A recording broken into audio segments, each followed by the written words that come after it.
So joining us now on the phone is former UFC and now Bellator and MMA fighter, Michael McDonald. Michael, welcome to the show. Thank you very much.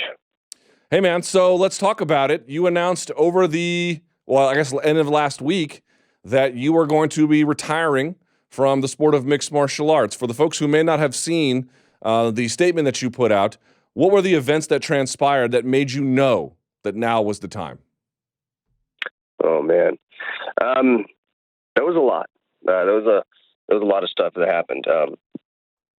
One thing is I almost lost my hand, and that's a big part of it. So if I was going to explain them all, it'd be quite a while. But that's one of the biggest ones. Is right after my fight, I had to be rushed to the ER as soon as I get back to the United States.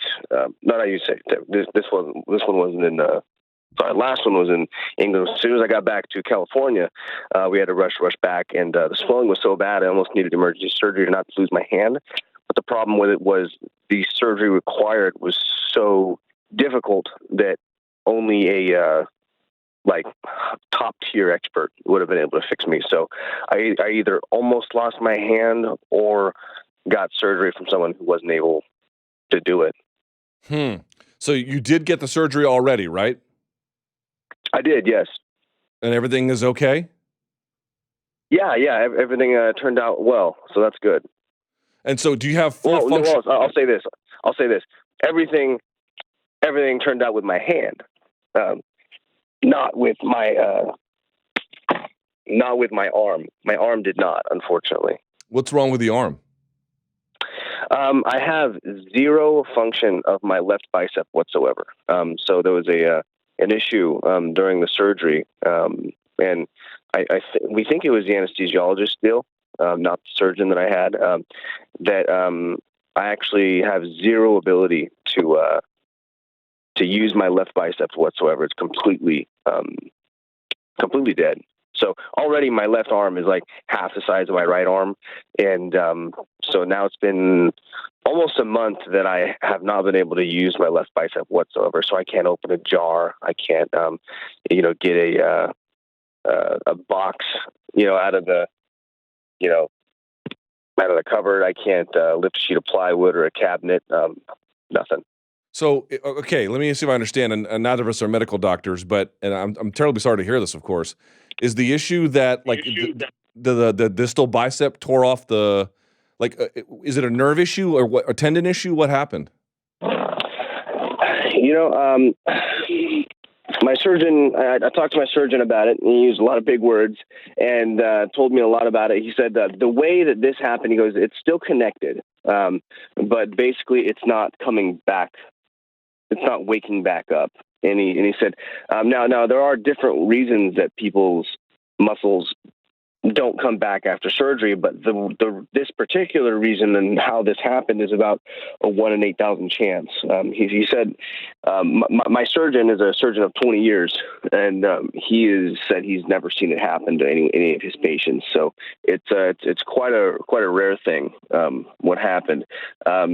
Good news is all recorded cases have recovered, that have been recorded in the medical journal, but it's not a for sure thing that it comes back, but the odds are in my favor that it does. But just because it comes back doesn't mean it's not a huge burden on my life. They said on average it could take up to 6 months to come back. So literally not being able to use your arm for 6 months, and that kind of sucks. Yeah, that's terrible. And it's your right hand, and you're right hand dominant, correct? Or no? No, this is my left hand. Okay, it's your left hand, yeah. Wow, I'm really sorry to hear that. Well, I certainly hope that you make a full recovery, and if the medical science is as they proclaim it to be, then you probably will be, but I'm sure that's a terrible inconvenience in the meantime. So, all right, let's talk about this a little bit. I mean, I guess after that, you had to know that a professional MMA career was just not possible, huh? Well, it was a lot of things. This was one of the things that really pushed me over the edge and really, tip the bucket. But I was thinking about this for a while. I'm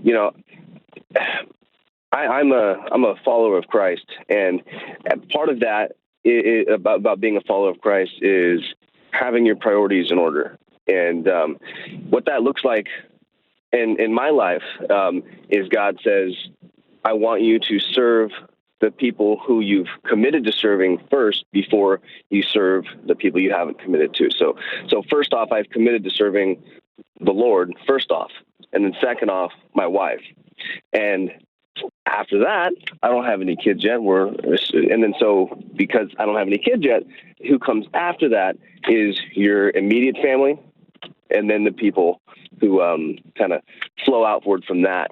And, I was feeling for a while that I guess my ministry or my life with those most important things were it's tough when to do that to the best of your ability when your life literally revolves around your job. Literally revolves around your job. You can't call in for a replacement. I can't have someone cover my shift. I can't say, hey guys, I'm really not feeling well, or I have a family member who has a wedding or a life endangering surgery. Can we get this moved back a week or that just doesn't. This is not the way it works. Show business must go on, and not only that, training every day must go on, or else I'm going to get beat up in front of millions of people and lose half my pay. So it was coming on for a while. Of I know I've given a lot to the sport, and I'm willing. It's not that I'm unwilling to do it. I'm willing to put in the work. All that fun stuff is great, but I have committed a lot, and I'm getting to the point where I'm like, you know what? I'm starting to wonder if I can keep my priorities straight, and I'm wondering, kind of looking at my life and how much I've missed so far, and being like, as I'm continuing, is this the path I want to continue going? God, would you show me if this is where you want me to go? And because of that, because I was questioning, is this where I should be going?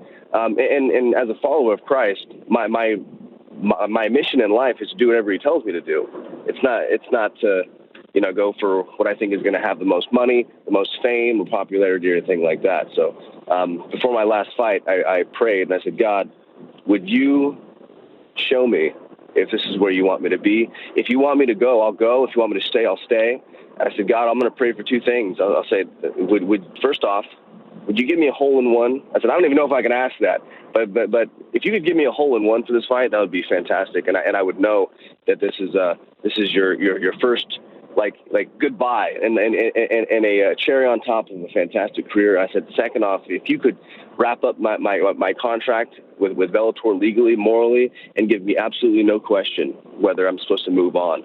And the second part of this, my hand, almost losing my hand, I was literally in the most pain of my entire life, currently having no use of my left arm, and it being a very big possibility that I'm never able to use it again. Things like that. It was just like, without question, it was just like, it's time. Well, it sounds like but it sounds like you're at peace with it though. Yeah. Oh yeah, absolutely. Yeah, that part of that prayer was me saying, God, I don't want any what ifs. I don't want any like, oh man, what if I kept going and oh man, like, should I really be doing this now? Like God says that He is not a God of confusion. So make me sure, make me have zero confusion. Let me be sure. And if you make me be absolutely positive, then I will change my path and I will relentlessly pursue it, just like how you asked me to, commanded me to pursue my fighting career to the best of my ability. So, he made it 100% clear that I'm supposed to be moving on, and that the price outweighs the reward at this time with fighting, both for me personally, for my life, just everything about it. Yeah, you're still so young. You got a lot of life left to live. I'm curious, by the way, did Bellator pay for the surgery? Yes. Okay. Well, it's not technically Bellator. It's their insurance. Sure. Yeah. When you told them you were done, what did they say?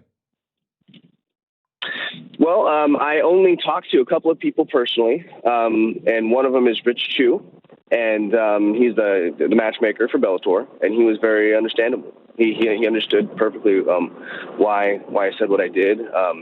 This is my fifth hand surgery in 5 years, and like I said, not only that, I almost lost my hand. I have possible permanent damage, and after the surgery, I am not joking. This was the absolute worst pain of my entire life that would not stop. It was like someone took one of my jet parallel clamps that I use in my wood shop, and I just freaking clamped it down to 10, and it was excruciating to the point where I didn't think it could get any worse. I was like, this is a 10. Okay, this is the most pain that anyone could possibly feel. And I'm like, it can't get worse. And it got worse 10 times over. It just got worse and worse and worse over 8 hours, to the point of I was just pushed to exhaustion of the most excruciating pain I've ever been in my life, of just pushed to tears. So I could just so exhausted of feeling this pain. After these experiences, there's just I would never want to even put myself in a situation where I have to do this again. This is hard pass. You know what's crazy is I know how tough you are. Everyone out there knows how tough you are. It sounds like these hand surgeries, and particularly this last trauma you suffered, it has in fact traumatized you quite understandably. Yeah, I've gone through it many times, but this is the worst. My previous broken hand, when I fought Peter Ligier in England, in Newcastle, that was almost a compound fracture. First off, so that my bone was almost sticking out of my skin. That was a pretty bad break. That didn't even scratch the surface of the pain that was involved in this one. This one was I not only crushed but shattered this bone next to my wrist, and that's bad too. It's next to your wrist. Any movement is just going to set it on fire. It was the pain of this one was unlike anything I ever experienced in my life. Now, what's interesting is you have always had the specific nature of it. Please make sure and I and the listeners and the viewers understand. You've always had a bit of a woodworking business. What is it that you do outside of fighting specifically? Right. So I have a custom woodworking business. Everything that I build, aside from cutting boards, sometimes I can have that would be considered semi-custom. Some of the cutting boards. Sometimes I'll make 10 of a board, then I'll pop them out and then I'll sell them or something like that. But for the most part, it's custom cabinets and furniture, and I can build both of them how they need to be. But cabinets are in high demand right now. It seems like with the economy going well, and everybody is wanting to make their house a little bit more customized to what they're looking to do. So I enjoy doing both. I actually really enjoy in-grain cutting boards. In-grain cutting boards are the highest quality cutting boards on the planet, and they're actually very difficult to make properly. That is something that's really cool. And if you make them properly, I always say it's kind of like if anyone's ever chopped wood on a stump, you notice as long as you're chopping straight down on that stump never gets any shorter. The stump only gets shorter when you start chopping at an angle. If that's because you're chopping in between the wood fibers. That's exactly what you do with an in-grain cutting board with a knife. It will never get any shorter. It will never show any wear as long as you are cutting properly. So that's one of the cool things I like making. They're very, very difficult to make properly, and I've made a lot of those. So I do make some of those for people to buy.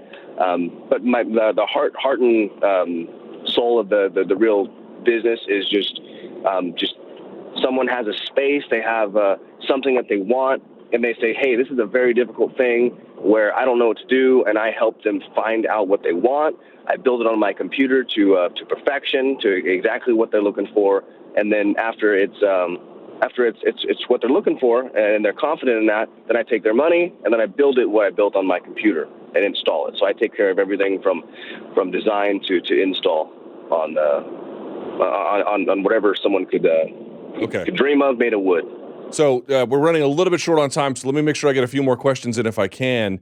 Yep. Again, I don't mean to be impersonal, but with your arm being the way that it is, will that affect your job? It will. Yeah, it does. It does affect my job. Man, but if your strength comes back, you should be fine. It's the fair way to describe it. I should be, in theory. What are you going to do if it doesn't? I know I don't it's a know. terrible question. I'm so sorry to ask it, but I am curious. Yeah.